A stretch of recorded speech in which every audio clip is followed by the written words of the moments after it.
রোজকার রান্নার থেকে আজকের রেসিপি বড়ি দিয়ে ট্যাংরা মাছের ঝোল। আজ রান্না করব বড়ি দিয়ে ট্যাংরা মাছের ঝোল।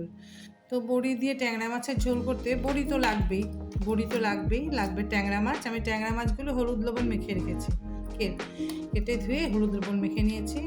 ট্যাংরা মাছ, পেঁয়াজ, কালি জিরা আর মূলা আর আলু দেব, তাই মূলা আলু এরকম লম্বা লম্বা করে কেটে নিয়েছি। তো এই দিয়ে আমি আজ বানাবো বড়ি দিয়ে ট্যাংরা মাছের ঝোল। কড়াইটা গরম হয়ে গেছে, এখন আমি মাছ ভাজার জন্য তেল দিয়ে দিলাম। 5 চামচের মতন তেল দিয়ে দিলাম। এখন আমি মাছটা ভেজে নেব। মাছগুলি এখন ভেজে নিই। কড়া ভাজবো না, আবার কমও ভাজবো না, ঝোলে দেওয়ার জন্য যেরকম মিডিয়াম ভাজে ওরকম করে ভেজে নেব। মাছগুলি এখন ভেজে নিই। এই যে মাছগুলি 2 পিঠ ভাজা হয়ে গেছে এইভাবে। আমি একটা দেখাই, এই যে এইভাবে 2 পিঠ আমি ভাজা করে নিয়েছি। এখন আমি মাছগুলি তুলে নেব, মাছ ভাজাগুলি তুলে নিই। এখন এই যে বড়িগুলি আমি একটু হালকা ভাজা করে নিই।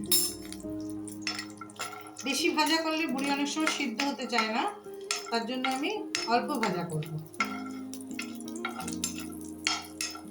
যে গরম তেলে দিয়েছি তো বড়িটা ভাজা হয়ে গেছে। এই যে এইরকম ভাজা করে নিলাম। পরে আমি এখন তাতে দিয়ে দিব খানিকটা তেল।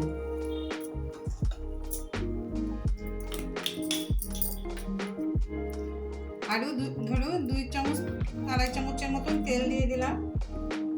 দিয়ে আমি তাতে দিয়ে দিব আধা চামচ কালো জিরা ফোড়নে।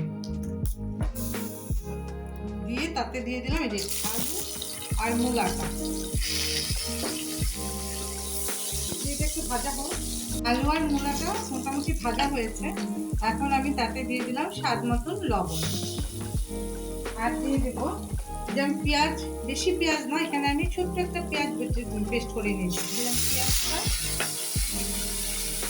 তাতে দিয়ে দিব আন্দাজ মতন হলুদ, লঙ্কা আধা চামচ আর জিরা আধা চামচ দিয়ে আমি মশলাটা ভালো করে কষিয়ে নিই। যে মশলাটা কষানো হয়ে গেছে, যে মশলা থেকে তেল ছেড়ে দিচ্ছে, এখন আমি তাতে দিয়ে দিব জলটা, যার যেমন ঝোল দরকার। আমি এখানে বড় বাটির 1 বাটি ঝোল দিয়ে দিলাম। ঝোলটা ভালো করে ফুটে উঠুক, তারপরে মাছ দিয়ে দিই। ঝোলটা ভালো করে ফুটে উঠেছে, এখন আমি তাতে দিয়ে দিব মাছগুলি। মাছ আর বড়িটাও এখন দিয়ে দিব। দিয়ে মিডিয়াম আছে 3 থেকে 4 মিনিট আমি মাছটা সিদ্ধ হতে দেব, ঝোলটাও হতে দেব। তো তবেই আমাদের হয়ে যাবে বড়ি দিয়ে ট্যাংরা মাছের ঝোল। তা আমি এখন এটা মিডিয়াম আছে, এটাকে 3-4 মিনিট ঝোলটা ফুটতে দিই। এখন ঝোলটা দেখি, এই যে আমাদের মূলা আলু সব সিদ্ধ হয়ে গেছে। এখন আমি তাতে ধনেপাতা দিয়ে দেব। ধনেপাতাটা দিয়ে দিলাম। দিয়ে একটা লঙ্কা এভাবে 2 ভাগ করে কেটে দিয়ে দিলাম। দিয়ে আমি গ্যাসটা অফ করে দিই। এই আমাদের হয়ে গেল বড়ি দিয়ে ট্যাংরা মাছের ঝোল।